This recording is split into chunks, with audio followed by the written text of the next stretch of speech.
Okay, well, thank you for joining us for this month's From the Field Farm Chat with Idaho Wheat.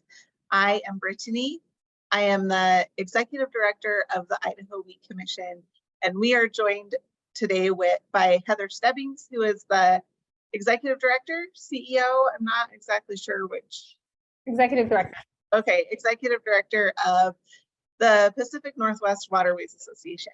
And she is going to talk to us a little bit about the work that they do, why it's important to us, and some of the things that they have found or discovered relating to the Columbia Snake River dams. So Heather, I'm going to go ahead and let you introduce yourself, and then we'll just have a conversation. If you are joining us from home or your tractor or your pickup or whatever, I want to make sure that you know that you are welcome to participate in this conversation, ask questions, whatever. To do that, you can just unmute your microphone and we'll notice it and give you a shout out.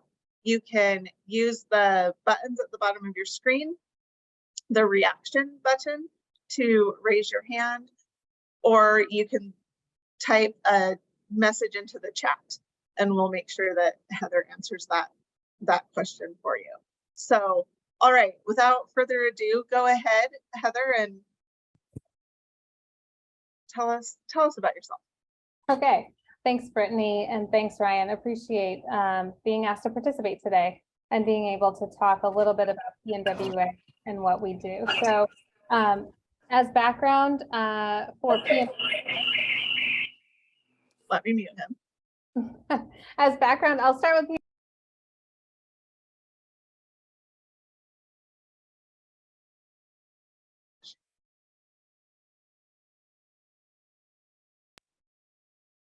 how's that? That's good. Okay, so I don't know what you caught there, but I'm going to give a little background on PNWA and then myself, just so folks kind of have a little bit of context for why I'll be talking about what I'm talking about. For PNWA, we're a trade association. We are based in Portland, but we represent about 150 members in Oregon, Washington, and Idaho.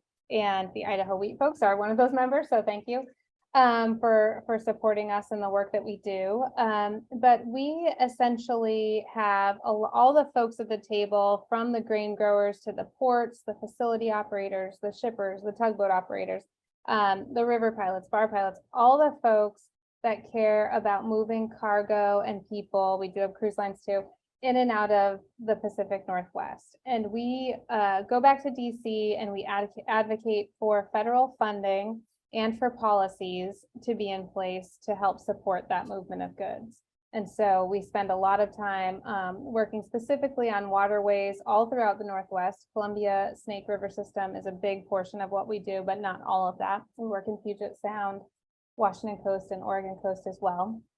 And we try to have the funding in place for things like jetty maintenance, channel deepening, operating and maintaining the locks and dams so that the barges can operate.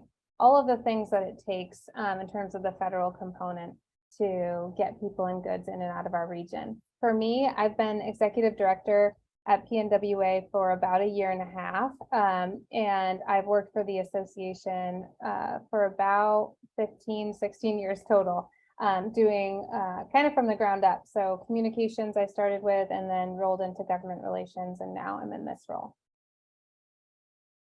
Okay. So tell us a little bit, you told us that you work, you know, on behalf of all those waterways in the Pacific Northwest. What does that entail exactly? I mean, are you doing legislative work? Are you lobbying? Yeah, doing research? What exactly? It's a few different things. So we have, and I'll use the Columbia Snake as an example, since I know we're going to talk a bit about that. So for us, the agency that we work most closely with at the federal level is the U.S. Army Corps of Engineers. They are the agency that is tasked with operating and maintaining all federal navigation infrastructure.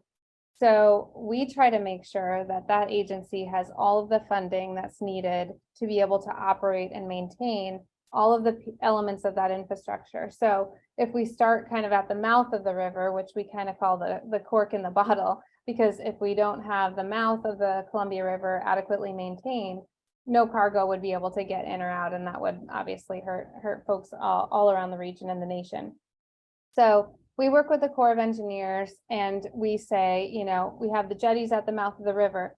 What is it going to take this year to make sure that they can be fully maintained?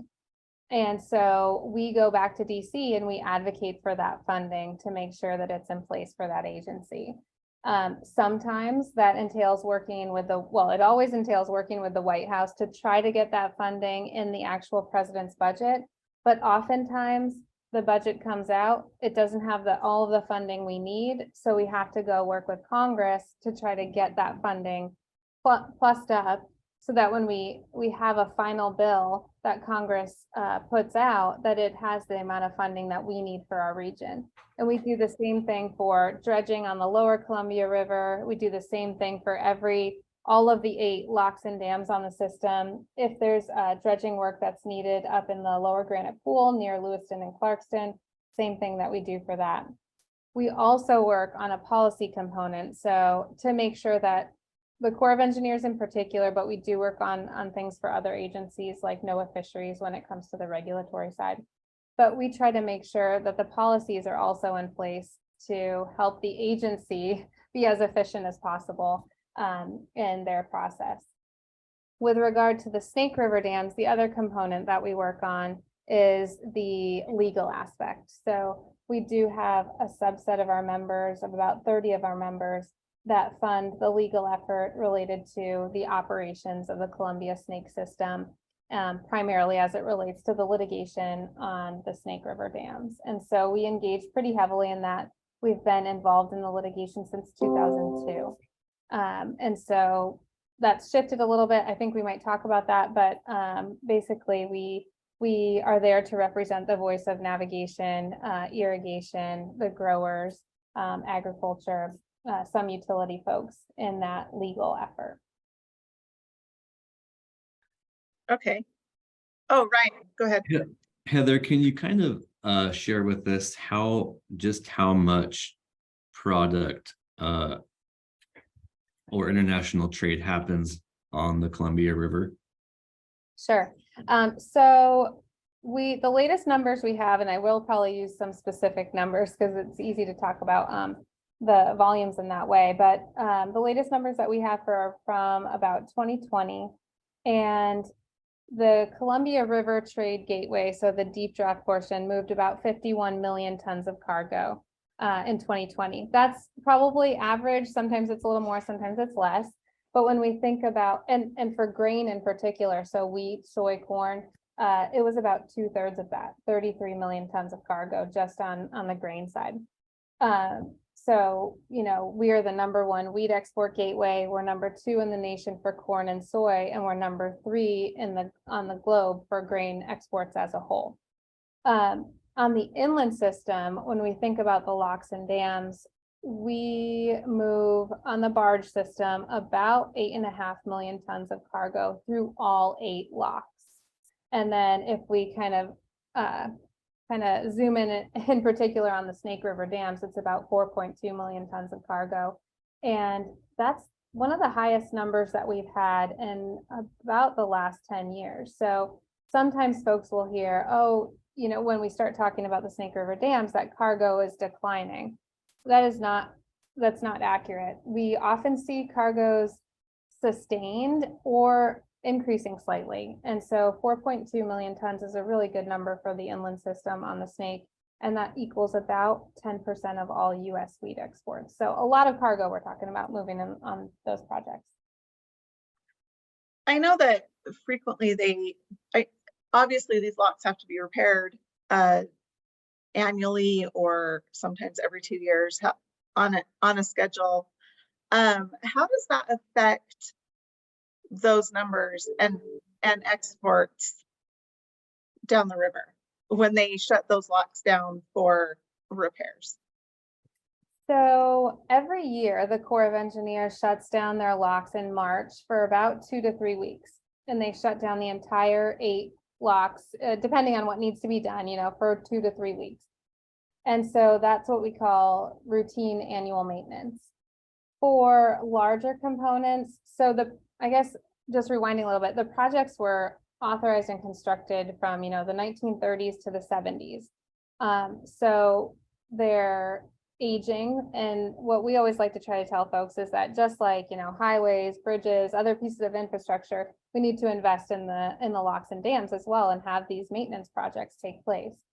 So we do have what we call extended lock outages every probably 5 to 7 years recently. So the first one was in 2010, 2011, and we try to do them in the winter timeframe for a couple of reasons, to try to limit impact to the growers and to the shippers and the tug companies, but also to lessen impacts on fish.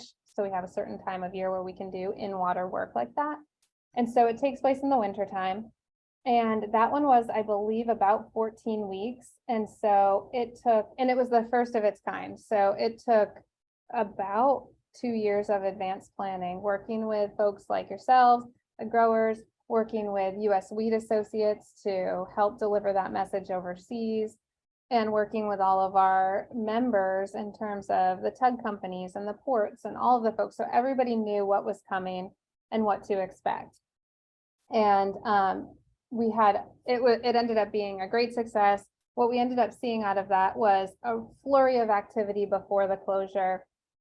The closure happened for 14 weeks, and then we saw a flurry of activity on the river after the closure. We didn't see a lot go to rail. So while tonnages may dip a little bit during those times, we didn't see a huge transfer to rail or something like that. What we saw is that folks were really embracing the fact that we had this 2 years of planning for them.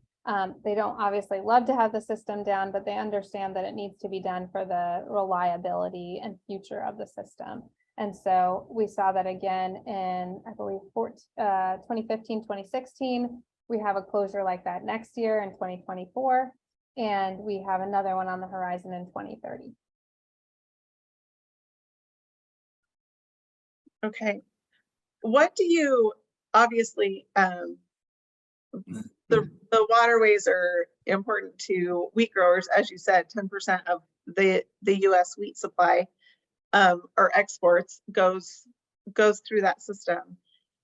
And you mentioned as little disruption as possible to the fish. What do you say to people who say that the dams, because of the dams, the fish populations are declining? The dams pose a threat, I guess, a depredation threat to the fish supplies. What do we know about that really? There's a lot of science out there. What's PNWA's response? Our perspective is that, we do know that the dams have impacted fish through, since they've been built, there have been impacts. And we do know that, some promises have been made to the tribes that have not been met. And so we kind of think about the dams, like we look at it as a holistic approach to the conversation. When we look at the projects, and I keep kind of going back to the Snake River projects because those are the ones that kind of get the most press and folks are really talking about. They're the ones that folks are talking about removing. But we're seeing, millions of dollars that have been invested in these projects. We have state-of-the-art fish passage at these projects. We have other countries that come to look at these projects to see how they can do their fish efforts better. So we're seeing upwards of 96-98% of juvenile fish passing through those projects to make their way down to the ocean. So while we know there are improvements that could be made at the projects, and the Corps of Engineers and others are always working to do that, there's a lot of other stuff that's impacting fish on the Columbia River, in the Columbia River Basin, and West Coast wide. So there is a lot of habitat work that can be done. We can, work in our ecosystem to improve toxics, reduce toxins. The predator issues are a significant significant problem for fish that are returning. We have thousands of sea lions that come swim all the way up to Bonneville, sometimes past there, that are, eating so many salmon. We have fish that are targeting juveniles as they're making their way through the system. And then we have ocean conditions. So we know that the climate impacts are affecting the food supply and the temperature out in our oceans. And so what a lot of science is showing is that ocean conditions are the biggest impact to our fish survival numbers, overall. And so when we see, and it's not just the Columbia River, Columbia Snake System that are seeing those impacts and where they're seeing lower returns, we're seeing that along the West Coast. So we're seeing the same returns come to rivers like the Fraser River that are completely undammed. But the issue is that fish are going out to the ocean and something's happening. We know some things about what ocean conditions are changing and impacting the fish, but more needs to be done to understand that. But what we do know is that if we see good ocean conditions, we see better returns across the West Coast. And when we see bad ocean conditions, we see worse returns across the West Coast. So for us, we're looking at what can we do across the Columbia River Basin and to understand ocean conditions and make investments that are on the ground in the river, cleaning things up and lessening our predator issues. We believe there's just a lot of work that can be done out there beyond dam breaching. And so when we go to folks, we basically say we support every salmon recovery effort out there. We just don't support breaching the Snake River dams. All right, Corey, go ahead. Yeah, I had a question on that, and I think us in the industry kind of know that pretty well about ocean conditions and everything, but I guess two comments I had. One, it doesn't seem like the general public has any concept of that or predators or anything else. And second, is there a way to quantify ocean conditions at all, or do we just basically go off the return numbers and say, oh, it must have been the ocean, or is there something, temperatures, or I don't know what to correlate that to? I can say I know that more work is being done to try to understand the impact of ocean conditions, and they do comparisons for the Columbia Snake versus other river systems along the West Coast, up in Alaska and in California. I don't know all of the details and the technical components of exactly what they're studying out there, but I know that they do see that correlation between, if there are West Coast wise a decline in sort of ocean conditions along the entire West Coast, they're seeing those impacts all over. But I don't know that they quantify it in terms of the numbers. They just look at maybe comparisons to other portions of the West Coast. I do agree with you that it is, kind of switching gears to your first question, I do agree with you that it is tricky to get the message out to the general public. So that's something that we're always trying to do. We partner with others that are trying to do that in new and different ways and trying to, penetrate the general public to make sure that they're getting information from all sides, and they're certainly getting information from us. We do have a campaign that we're running. It's called River Values, and Idaho Wheat supports that effort. And we work to do things like social media and billboards and newsletters and all of the things to get to folks every way possible, whether they're driving down the street or they're on, TikTok or Instagram, or if they receive their information via email, or even if they're streaming on Netflix. We have commercials and things like that. So folks are trying to get that message out there, but I agree that that's always something that we struggle with, getting those messages in the hands of the general public. This is a Heather perspective, probably not a PNWA perspective, so I'll separate myself a little bit, but I think sometimes there are just, folks on really wide sides of the issue that you're never going to reach. And oftentimes those are the most vocal on a lot of these things. We work with our marketing folks and try to target those those groups of populations that are kind of in the middle, that are willing to listen to different messaging, and that, you know, may be more receptive to receiving what the information that we're putting out there. But I do think a lot of the folks we hear about are often, you know, really, really focused on the environment versus a lot of other things, or, you know, it's just more difficult to reach those folks. Heather, Yeah, sorry, go ahead, Corey. No, I was just going to comment on that. No, I agree with you 100%. I think all of us in this industry, a lot of times it's hard to find the people that aren't engaged with this, but it's just frustrating to me. Like, we got a record run this year, and outside of our groups, I don't think I've heard anybody mention that or talk about it or acknowledge it in any way, shape, or form. And I don't know what the right answer is either, but it's frustrating. Heather, just to follow up on Corey's question, for those of us who might find ourselves in a conversation about this topic with someone who might be on the other side of the issue,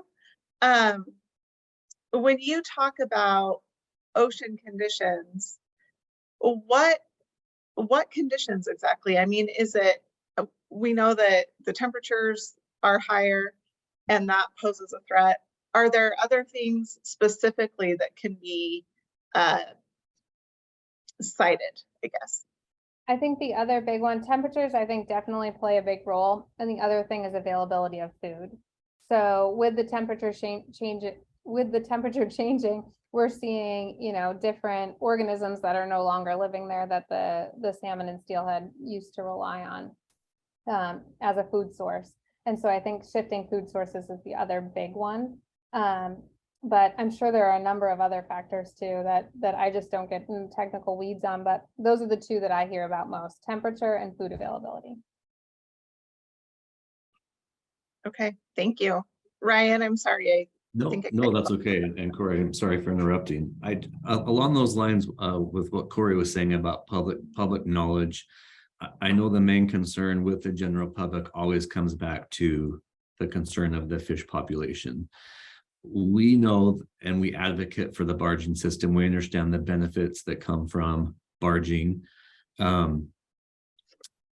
Some key points, top points that we can share with others about the benefits of barging, and how does that give us a competitive edge on the global market, having this barging system at our disposal? Yeah, sometimes we rely on you guys for that information too, but the biggest thing that folks talk to me about the barging system, and that we always try to let our members of Congress and other folks know, is twofold. One, we think about the reliability of barging. So I know that, you know, there have been rail issues over the last number of years, and the availability and reliability of barging on the system is extremely helpful in terms of having multiple modes of transportation. And the other piece is transportation costs. So barging really helps, having multiple modes of transportation helps keep overall transportation costs low. That is something, you know, Brittany, kind of going back to your question, what did we see in one of those extended outages? What we did see was that for grain folks, the fact that we eliminated barging that allowed the rail folks to increase their rates. And so if you lose a mode of transportation, you lose the competitive sort of check on other modes of transportation. And so we see that for barging as a really key element. We also see, just thinking about the logistics of the system, you know, a lot of Oregon, Washington, Idaho wheat is what is put on the barges and barged to the lower Columbia River for export. And then a lot of Midwest product is what we see railed to the lower river for export. And so there is not a lot of storage on the lower river. Having the ability to have multiple modes enables the entire system to kind of work in a more streamlined fashion, and for us to have, you know, wheat products from, you know, far into the Midwest, or soy or corn that's moving to the lower river too, for export. Corey, I want to ask you a question, actually. if that's okay, from the farmer's perspective, it feels like we have been talking about this for years. And we still find people in our state and across the country who say, well, why can't we just go ahead and or eliminate barging from the river? How will that really affect us? What, as a farmer, from a farmer's perspective, and you farm in Southern Idaho, what is your response to people who say, my wheat doesn't go down the river, so does it really matter to me? That's a pretty in-depth question, or a lot of variables, but the easiest way to put it is the price we receive as farmers is just a logistics number compared to the futures market. And wheat will go wherever it can, based on the how efficient the transportation is to a particular place. So if all the wheat grown in eastern Washington and northern Idaho didn't have the river system to get it to Portland super cheap, it will end up anywhere and everywhere else, just like our wheat in southern Idaho does, depending on the price. So the easiest thing for me to tell southern Idaho farmers is you're already competing against southern Idaho wheat and North Dakota wheat and every other kind of wheat. You want to compete against North Idaho and eastern Washington wheat too, because that wheat will start moving east and south in every other direction if you take those rivers out, is probably the best way to put it for farmers to understand. I know that's not, it's a whole lot more in depth than that, but that's something farmers will understand is, yeah, you got wheat that's a whole lot more efficient than what we grow down here suddenly competing against you if you don't have that river system up there. Yeah, and that's, Heather, you were saying that or alluding to that with rail rates compared to river or barging rates, right? I'll also add, this is kind of it's a canola car that I'm supposed to be loading today, but the railroad, in all their infinite wisdom and perfectness, decided to spot the car at the wrong business this morning. So just to give you an example of how terrible the rail is, and they're not beholden to anybody, they're horrible to work with. And yeah, that'd be pretty bad if we were to say we're going to rely everything on rail to try and get down that gorge. That's impossible in my world. We've also seen, when we talk about like farm inputs, because we do know that a lot of fertilizer, Tidewater barges a lot of fertilizer upriver, and that helps provide a reliable supply of that farm input for folks that are using that. So we do talk a lot about wheat, and one of the things I probably don't talk about as much is that fertilizer sort of input component, because go ahead. Oh, sorry, I thought you were done. No, absolutely. When I ship canola up to Washington, they bring fertilizer back out of Tri-Cities. That's a huge thing, is to get fertilizer and inputs back up this direction. So yeah, that doesn't really utilize the upper snake dams, but it's just kind of shows the efficiency of that whole barging system. I don't think people understand that a lot of southern Idaho nitrogen actually comes up the Columbia River before it gets to us.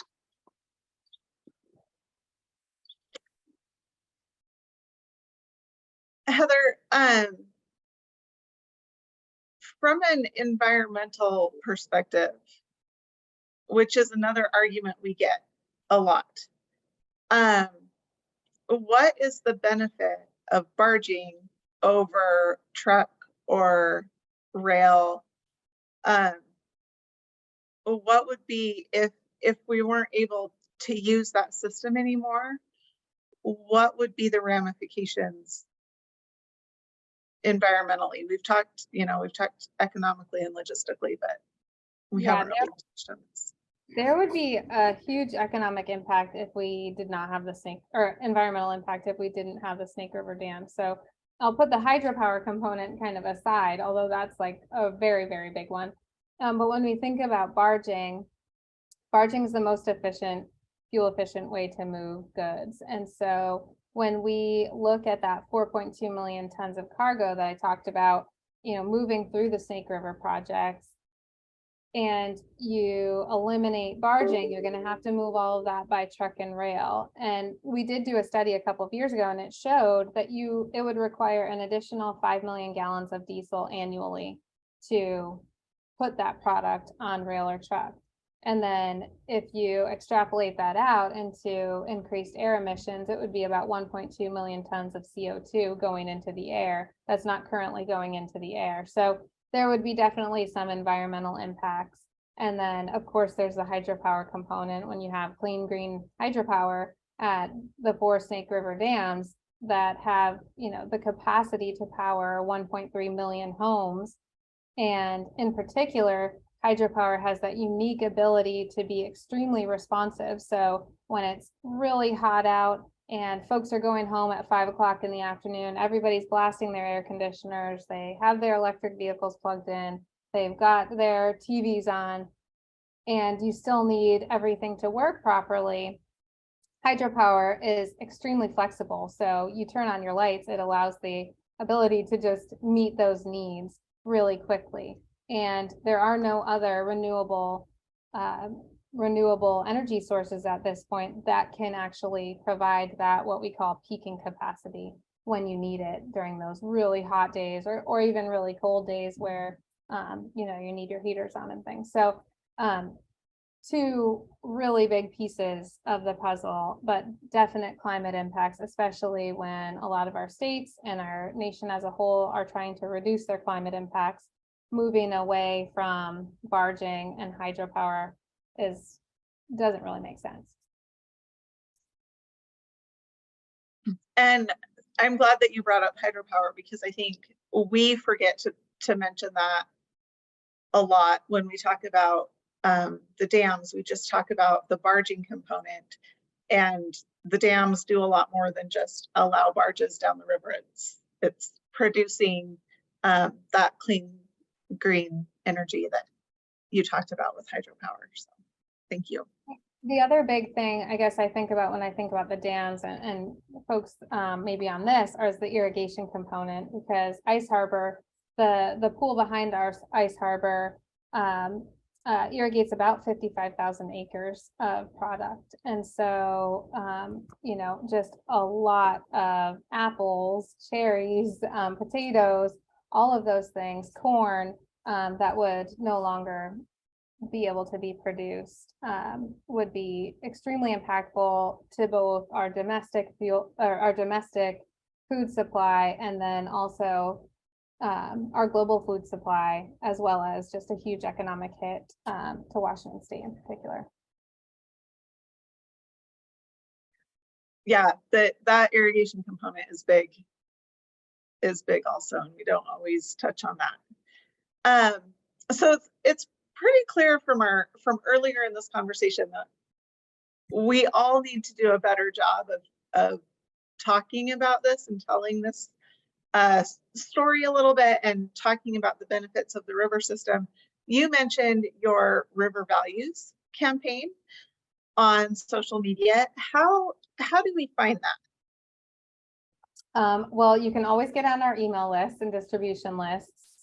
We also try to funnel the information that we're putting together to our email list to folks like you, Brittany, that can then kind of push those social posts out to themselves or retweet and things like that. But you can certainly go to the website, rivervalues.com. You can look there. You can come to PNWA and find that information. And then, we're happy. You can go to all the social channels and find that as well. And like or share what we're posting on there. But you can certainly come to us directly, and getting on our email list is the best way to do that.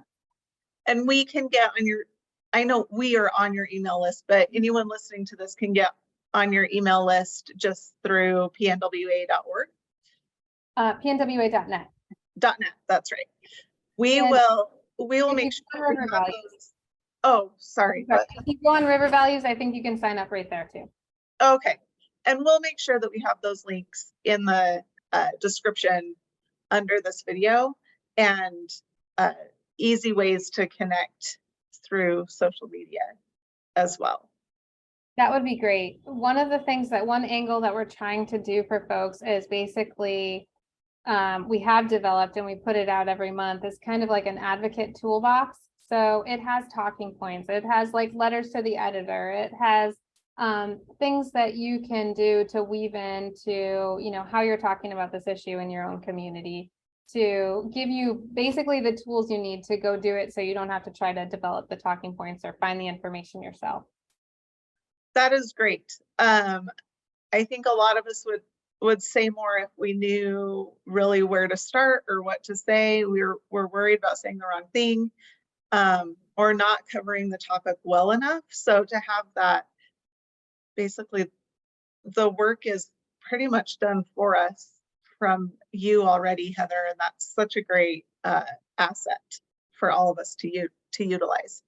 That is the goal. And I will say, we're so in the weeds on this issue most of the time that if folks like you or your listeners, your members have suggestions about what we can do better, that's always really great information to have too. Like, what do you need when you're out and about? So, we can really maximize the campaign overall. All right. Well, thank you so much. We have just hit our 30-minute mark. Heather, I just want to give you a chance to kind of, any last comments that you have, maybe biggest challenges you see, biggest advantages that you see coming for the river or for wheat farmers, and what we can do to help you in your efforts to protect the river system. Yeah, thanks, Brittany. I guess I see, I'm not worried about the funding at this point. I think funding in terms of our support from our congressional partners is really great. And when we think about the Snake River dams, there is a lot of talk about it. There is no doubt. But what I try to remind folks is that the ultimate decision with the dams lies with Congress. So these are federally, congressionally authorized navigation projects or lock and dam projects. It would require an act of Congress to deauthorize or breach or remove these projects. And I see no appetite in Congress to take on something like this. We've even seen over the last couple of years, some small tweaks that folks want to make, want to put something about Snake River dams in what we call the Water Resources Development Act, or a piece of legislation. And ultimately it gets stripped down to the point where it's no longer would even be effective. So we are not seeing Congress want to take on something this controversial. And I think that folks generally back there in DC really understand the value of these projects. So I don't see that being a challenge at this point. So I want to provide some reassurance there, even though we do hear a lot of noise on the issue. What I will also say is that what's really helpful for PNWA is when we can go back to DC and we can talk about stories on the ground from individual farmers about the value of the wheat of the lock and dam system. So if there are folks that are willing to help provide their story as part of our messaging, we would be, we would really love to have that in our back pocket. Especially, if it's Idaho folks, as we go back to meet with, different members of Congress that are from Idaho, it's really helpful to have those stories from your district or state to bring to those members of Congress. And so just that is extremely helpful. And then to help tell the story in your communities and to let us know what we can be doing better to help you guys do that on the ground. All right.